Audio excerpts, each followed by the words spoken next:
ఈ తాడేపల్లిగూడెం సభ చూస్తే తాడేపల్లి ప్యాలెస్ కంపించిపోతుంది. అవునా కాదా అని మిమ్మల్ని అడుగుతున్నా. ఈ సభ స్పందన శుభ సూచకం.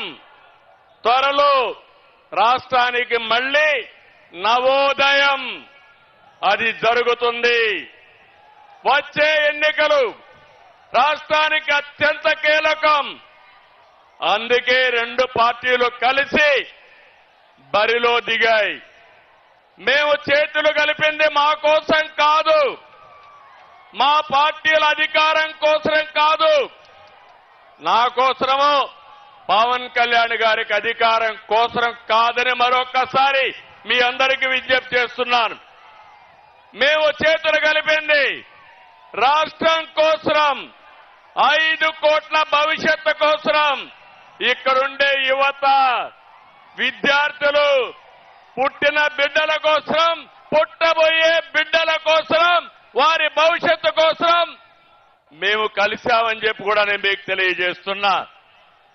విధ్వంసమైన రాష్ట్రాన్ని నిలబెట్టడానికి చేతులు కలిపాం. హత్యకు గురైన ప్రజాస్వామ్యాన్ని తిరిగి బతికించడానికి మేము చేతులు కలిపాం.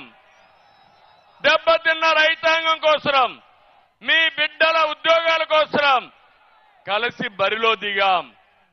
ప్రభుత్వ బాధలతో చిత్రమవుతున్న పేదవాడిని కాపాడడానికి ఇద్దరం కలిసి అడుగేస్తున్నాం.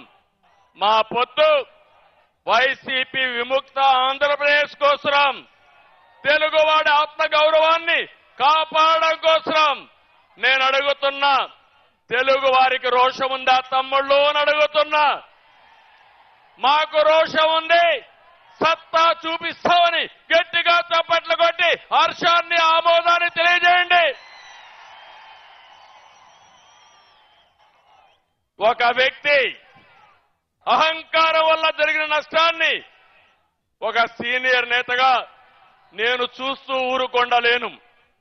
అదే సమయంలో ప్రశ్నించే, ఎదిరించే తత్వం ఉన్న పవన్ కళ్యాణ్ కూడా మౌనంగా ఉండలేరని మరొకసారి మీకు విజ్ఞప్తి చేస్తున్నా. అందుకే ఇది ప్రజలు కుదిర్చిన పొత్తు, జనం కోరుకున్న పొత్తు, రాష్ట్రంలో వెలుగు నింపే పొత్తు. అవునంటే గట్టిగా ఆమోదం తెలియజేయండి.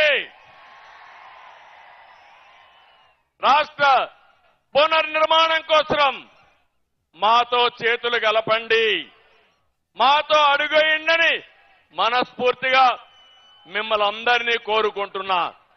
అదే సమయంలో మీరు ఒక్కసారి చూస్తే రాష్ట్ర పరిస్థితి అందరం అర్థం చేసుకోవాలి.